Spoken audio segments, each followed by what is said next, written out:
2025 might just be the year of ultra-slim smartphones, and Apple's definitely in on the trend. Leaks are pointing to a brand new model in the iPhone 17 lineup, called the iPhone 17 Air, and it could be Apple's thinnest iPhone ever. Now, the name's not confirmed yet. Some sources are calling it the iPhone 17 Slim, but Air sounds more likely, considering Apple already uses F with sleek MacBooks and iPads. And here's the kicker.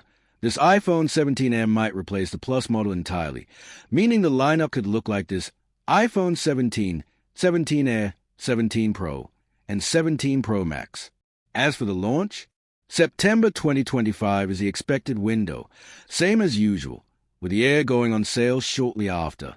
Under the hood, the iPhone 17 Air is rumored to run on the A19 chip, a slightly toned-down version of the A19 Pro expected in the Pro models, but still a beast built on TSMC's 3nm process. It might even pack Apple's first in-house 5G modem. Apple's going all in on design and efficiency this year, and the iPhone 17 Air could be the sleekest iPhone yet.